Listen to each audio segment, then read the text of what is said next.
Good morning from Anchorage. It is such a cozy morning here, but I love my weekend mornings where I can just sleep in if I feel like it, and then make delicious healthy breakfast, do some writing, look out at this incredible view. In the summer, it's gonna be even better because then the tree will actually be green, but I love having these big windows at my place, and the field right outside my window is nice too. So yesterday we were just watching people at breakfast sledding down the hill right outside my window. I've got to do it before all the snow goes away.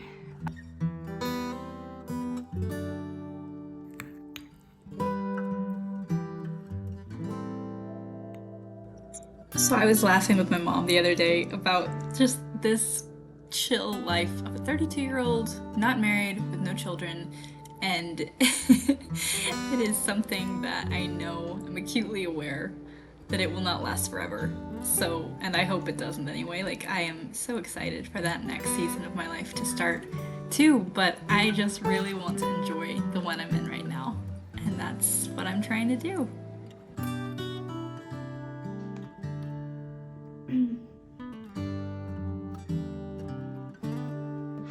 The agenda for today, what is on the agenda? I am planning first to just have a relaxing afternoon. I think it's been kind of a long, frustrating, in some ways disappointing week. So, but it's good now. It's all good. I'm feeling more myself, more back to normal, and excited for life, but I'm also really excited just to have a quiet weekend. And today, I think after I have breakfast, I'm just going to catch up on some adulting things. I've got to work on my taxes, and I've got to solve this problem I had with my prints that came out a little wonky. And then, I don't know, I'm probably going to do some reading, some journaling, all of those things that I don't really get to do during the work week. And then we'll see what happens from there. One of the books that I'm working on right now, though, I bought a few the other day from the bookstore because I work at Barnes & Noble right now, and the discount is pretty awesome. And at this point, because I'm not working much during the week, I'm literally just kind of benefiting from the discount. So I am about to quit that job, so I figured use it while I still have it. So I bought 4 different books. I'll just show you all of them. I'll show you what I got. I'm very excited about this group of books that I bought. Something I'm super interested in, or topics I'm super interested in, but I don't, lately at least, I haven't bought or read anything pertaining to these topics. So I'm trying to build my bookcase themes and make them a little more well-rounded, but I'll show you what I got. First one, let me get these all sorted here. Okay, so in my line of work, because I work with resettling refugees, which is something I have literally dreamed of doing for as long as I can remember, first starting to think about careers seriously. So I feel really lucky and happy that I get to work in this field and learn more about what this type of work looks like every day. Part of that for me is trying to stay on top of like global events and global politics and policies and anything that might be related to my work or the people that I'm working with, or that I interact with on a daily basis. And a lot of our clients right now are actually from the Congo. Events that have been happening in this part of the world, I'm not as well read on. Like, I know bits and pieces, but that's why, the main motivation why I bought this first book, which is called Dancing in the Glory of Monsters, The Collapse of the Congo and the Great War of Africa. So I'm hoping that it can give me a little bit more insight into what is going on in that part of the world, why, the history behind it, what has led us up to this point, and just allow me to have a better understanding of this issue. Yeah, so the back talks about since 1996, this country has been racked by brutal war, in which millions have died.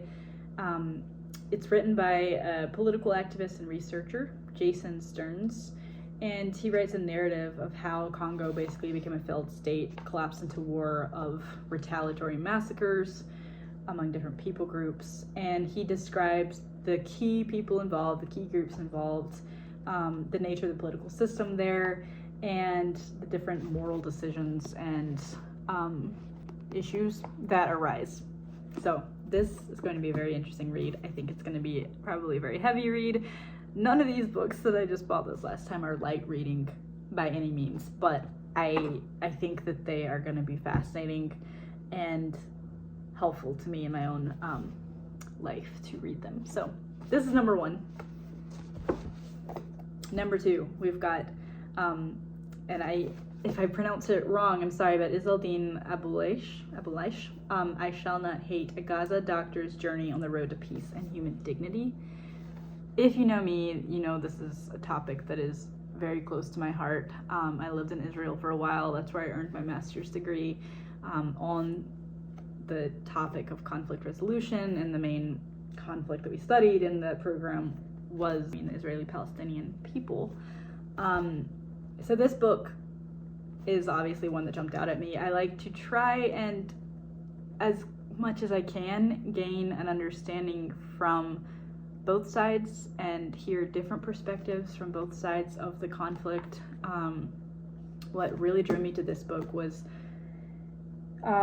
this guy is a doctor. He wrote it's almost like a memoir, and he's a Gazan doctor. He was the first Gazan doctor, or Palestinian doctor even maybe, from Gaza that had a residency within Israel, and he has been deeply personally affected by the conflict. 3 of his daughters were killed in one of the conflicts between Israel and Gaza in the last many years, and yet he still approaches the whole thing from this place of forgiveness and trying to humanize both sides and understand each other on both sides of the issue and search for peace between their peoples, which is, I can't even fathom it, but it's this very beautiful thing that gives me hope in a situation that is obviously so often feeling hopeless. So I'm really, really, really excited to read this book from such an incredible person, and yeah, we'll see how it is. I started this one already, the first one I've started, and I've read the first chapter. Okay, the next one is called, and the title is very, it sounds very controversial, but it's not what it sounds like. It's one I've heard of for a while now and been wanting to read. I listen to a podcast sometimes from Tablet Magazine. I forget the name of it right now. Unorthodox, I think. Love it. And it's one that I've heard about many times from Unorthodox, and it's by Dara Horn, and it's called People Love Dead Jews, Reports from a Haunted Present. So the back of it basically says, in these striking essays, Horn draws upon her travels, her research, and her own family to assert the vitality, complexity, and depth of Jewish life against an anti-Semitism that, far from being disarmed by the mantra of never forget, is on the rise. Horn reveals the subtle dehumanization built into the public piety that surrounds the Jewish past, making the radical argument that the benign reverence we give to past horrors is itself a profound affront to human dignity. Wow, there's a lot there. And a lot that I don't even understand yet, but this is a book that I've been intrigued with ever since, let's face it, I heard the name of the title, and something that I've been wanting to read for a while. So I got it, and we'll see what it's all about.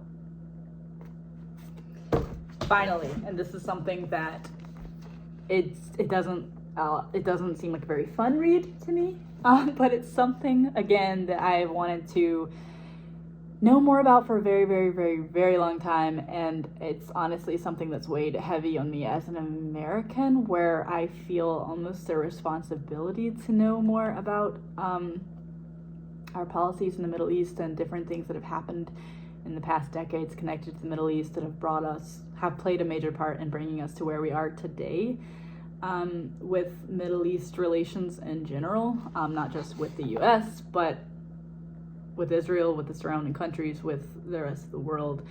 And it's called Grand Delusion, The Rise and Fall of American Ambition in the Middle East. I do try as much as I possibly can to find books on these types of topics that are not as biased. I think you see bias plays a role in everything. I think it's impossible not to have some sort of bias, depending on your background and where you're coming from and who you are and your experiences you've had in the world. But I do try to find books that are a bit more of like professional academic research type thing, where they've done a ton of research, they interview people, they kind of have both sides going, and are just to learn so that I can make up my own mind about certain topics. So one of on the back here, Stephen Call from the New Yorker has written that Stephen Simon's honest, unsparing insider's account of America's half-century of tragic activism in the Middle East weaves riveting eyewitness detail with the sobering judgments of an intellectual outsider. Essential reading for anyone who wonders how so many smart, well-intentioned experts in one presidency after another could have gotten it so wrong. So it's a thought-provoking critique of American foreign policy in the Middle East, basically. And it goes back through many different presidencies. And yeah, sounds really interesting to me. It seems like something that is going to be really, really eye-opening, but put together a lot of different puzzle pieces in my head. Yes, so very clearly have some light reading to get onto, and that's a joke, by the way, it's not light at all. And I'll probably start on it this weekend. And to be honest with you, with the type of reader I am, reading all 4 of these is probably going to take me like all year long, but I'm going to do my best because they're all really, really interesting, really important books and topics. So we'll start with the Palestinian Gazan doctor's journey one and go from there.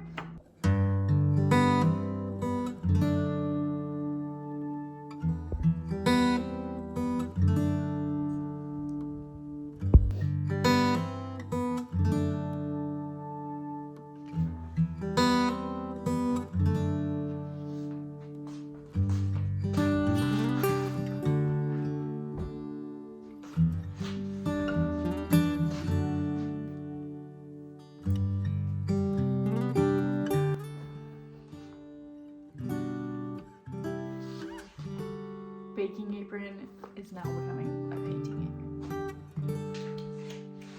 Right, so I just had my totally normal, happens once in a while, cry on the couch reminiscing about childhood. Does that ever happen to you guys? I was like in my sister chat, because my sisters and I have a WhatsApp chat, and we just started reminiscing about being 6 years old, 7 years old, 8 years old together, and it's like, they're such sweet memories, but it's just so bittersweet because it's like, oh dang, I'm 32 now and we'll never be 7 again. So now that I've got myself together, I am going to be working on some of my creative projects. So I've got right now some artwork, some colored pencil artwork that I'm working on. It was just for fun, but actually really liking it now. So I don't know if you can really see that, but inspired by Resurrection Bay here in Alaska. So working on that just for fun still. I might work on it a little bit later, I don't know. But these are my prints that I just recently got done. I was kind of bummed because I was planning on selling them or trying to sell them in like packs of 4. So like 4 different mountain scenes in Alaska during different seasons. I love them. I think that they were really beautiful. I have a favorite out of all of them. This one was my favorite, from a fall scene in Eagle River. And these are colored pencil. And this is my first time ever actually getting prints done of any of my artwork. So Super excited. Unfortunately, there were a couple of mishaps during the printing process that were very disappointing. One of them, my original ended up getting accidentally marked on, so this is not my original, this is one of the prints, and that just means that I'm probably not going to be able to make prints of that one anymore, which is a bummer. And then there were some other kind of, what's the word, craftsmanship issues I kind of had with them.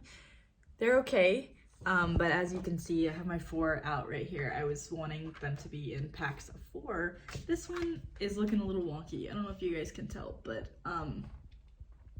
the edges are not quite the same. It's a little off-centered. So I'm going to try today and like contact the people that I was working with and see if maybe they can do that one over so I can at least still go along with my original plan of packaging them in the sets of 4.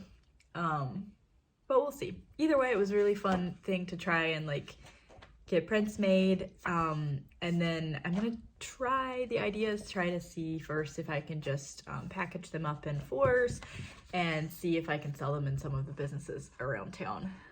I am trying to set up my studio, art materials, all of the stuff that I had back in South Carolina, here in Alaska. I've been here for almost 2 years now and have not had the space to paint or do anything like that yet. But now I finally get my own space, which I'm super happy about still, and trying to now just add up my materials, my paints, eventually buy an easel, like get everything together for me to actually start painting bigger pieces again. But I'm starting small because it takes a lot of money to get all that together. Anyways, I've got these 2 canvases. I bought some paint, some acrylic, and I'm gonna see what I can get started today.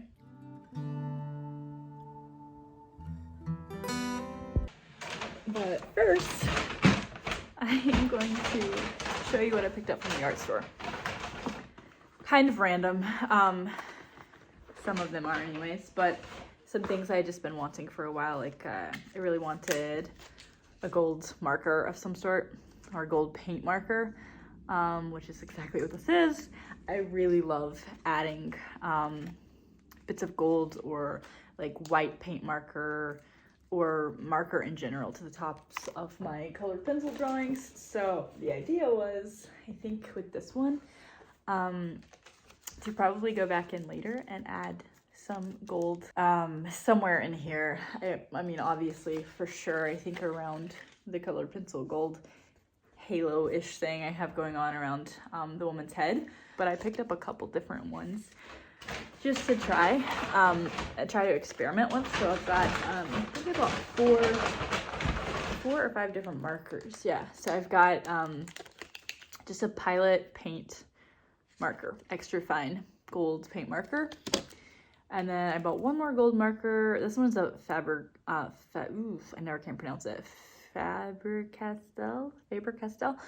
I'm sure if you're an artist, you've seen this one before. But this brand, however you say it, I got one of these, also a gold artist's pen.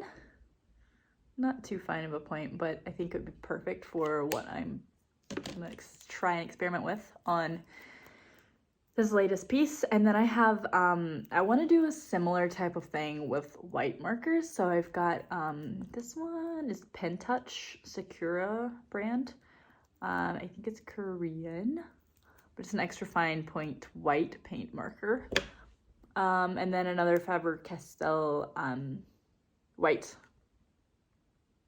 And then this one, just a random black liner by Pacific Art, because I have unfortunately messed up all of the black markers I have at this point by drawing on top of my colored pencil artwork, which is, I use Prismacolor, so it has like an oil base, it's a wax base, which is amazing and helps them blend really great. But then I don't know, like maybe you guys have a good recommendation for me if any of you are artists out there that use Prismacolors, but I really like to draw on top of my Prismacolor drawings with black ink, but I usually end up, because the color pencils are waxy, it usually ends up messing up the points, the tips of my markers. So anyways, I've got those to try, which I'm very excited about, but I will get to that at some point later. Now to the paint. Paint is expensive, man. Like, for real, paint is very expensive, which is why it's kind of like I'm starting off small, buying what I need, and I will build up my inventory. But what I've got so far, of course, I just decided to go with like black and white. I got a bigger white because I always end up using more white than black. And you know, I wish I had so many other paint colors, but I'm really literally just gonna go with the primaries and see what I can do with a lot of mixing. So I've got my cadmium yellow, my cobalt blue, my cadmium red.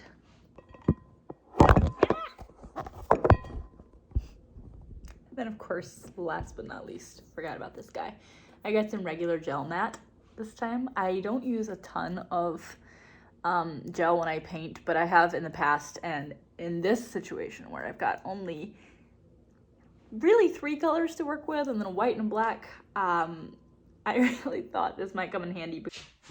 All right, so on to my next creative project of the day. I'm going to make some of my favorite cookies to make, just for fun. They're super easy to make. They're basically like little shortbread cookies with royal icing that always turns out amazing. And yeah, I just feel like doing a little bit of baking, and these are some of the easiest things to make, and they're also some of my favorite cookies.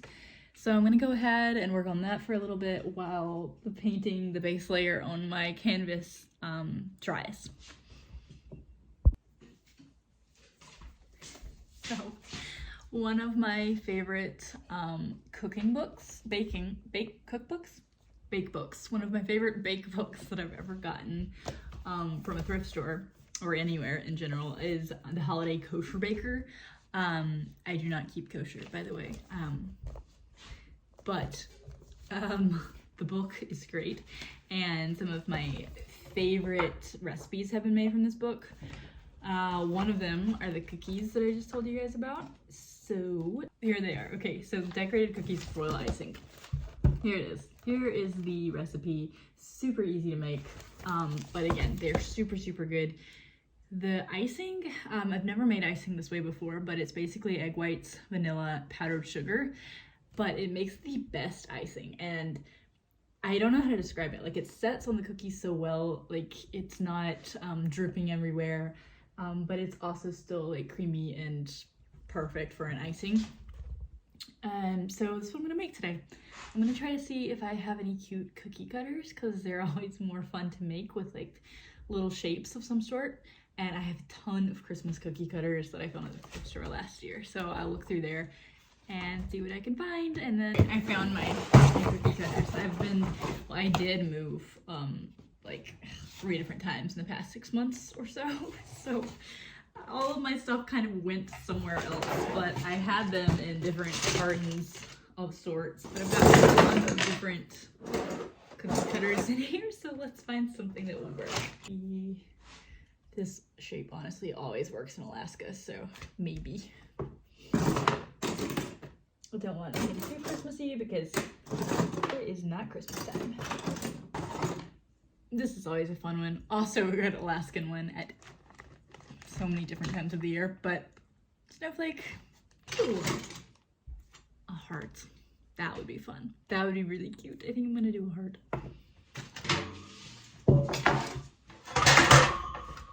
We make do with what we have. So for this recipe, the shortbread itself calls for powdered sugar, all-purpose flour, 2 sticks of margarine. I'm going with butter. That's it. Super easy. And then the icing, again, is 2 large egg whites, some vanilla extract, powdered sugar, and boiling water. So easiest recipe to make, honestly, and you don't have to have very much in your cabinets at all, which is great for me because I don't.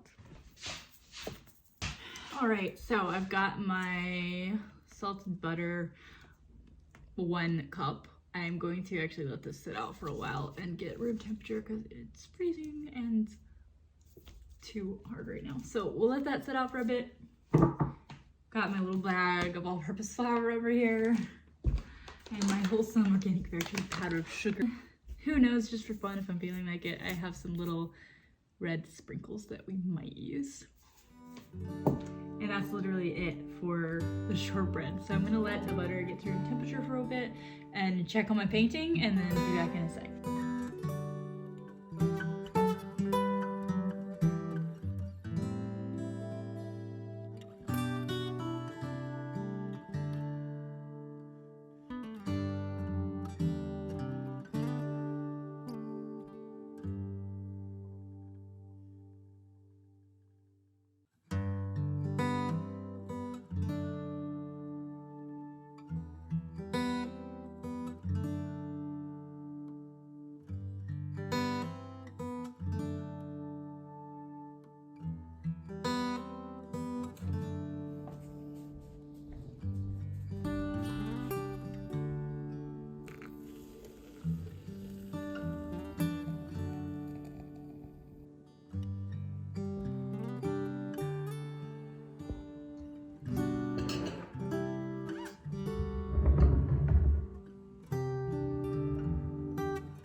It's been a really great Sunday morning so far. I started off the morning meeting a couple of my friends at one of the local gyms. So we did some cycling and then the sauna afterwards, which was amazing. And now I'm back to the little apartment, did some cooking, about to have breakfast, and then I'm going to finish the cookies from yesterday. Maybe work a little bit more on my painting today, depending on how motivated I'm feeling. And then kind of just spend the day resting and relaxing and preparing for the week ahead. I would like to start getting up a bit earlier so that I have time to have more of a morning like this. Part of the reasons why I love weekends so much is I have this quiet time to kind of adjust into the day, maybe read a little bit, write a little bit, have like a good healthy breakfast that sets me up for the day ahead. And currently that is not at all how it goes. I'm usually like rolling out of bed and rushing to get ready, and then I'll grab coffee and like a muffin or something on the way to work. It's just not setting me up for success very well. So that is one of my goals. I'm going to be working on that over the next couple weeks. And today is just going to be about relaxing and preparing for the week ahead. I am excited to finish those cookies though.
Alright, so I decided to just make one of the discs of dough, freeze the other ones, and compact them at some other point, which will be kind of nice because if I ever am in a cookie mood or a friend coming over or whatever, I can just grab one of these out of the freezer.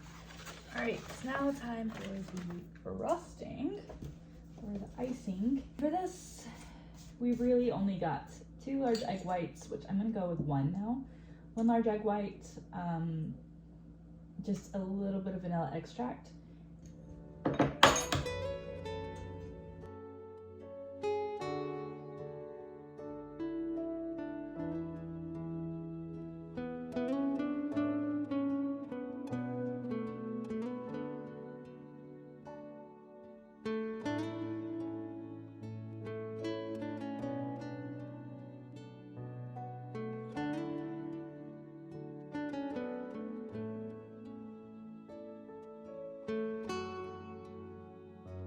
Alright, so, and what often happens with me in my baking is that it burns, and I should have looked earlier, I suppose. But since these cookies were only going to be for me, it's okay, and they definitely don't look beyond delicious, so I will still eat them.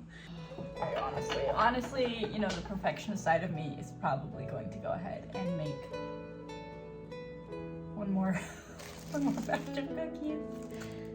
I just can't stand to see them like that. So I'm gonna do one more. All right, take 2. No, it's okay. Good luck, guys. We'll say that they've made it. We've gone from super, super burnt to pretty much what I was going for originally. These are very burnt, as you can see. I'll probably eat them anyway. All right, so now for the last part of the journey, I'm gonna try dipping them in the icing, especially since they are hearts. Yeah, so I'm just gonna go for it. I've got my icing right here. I'm just gonna go and just let it sort itself. And you are supposed to, after you ice these cookies, you're supposed to let them set. Let the icing set for like 20 minutes or so. Like if you don't want to eat them right away, you can refrigerate them, you can freeze them for later. And the shortbread itself was good, but honestly the icing was my favorite part the last time. And I have 1 more desk of dough in the freezer, so I can work on perfecting my craft next time. Oh, I am not the most patient baker either, so I will be honest, it's usually a bit of a disaster. This one's pretty. With the most burnt to the kind of burnt to the perfect down here. All right, so my cookies are all finished. And I was laughing to myself just now because I realized today is actually St. Patrick's Day, not Valentine's Day, although it's looking very close to Valentine's Day around here.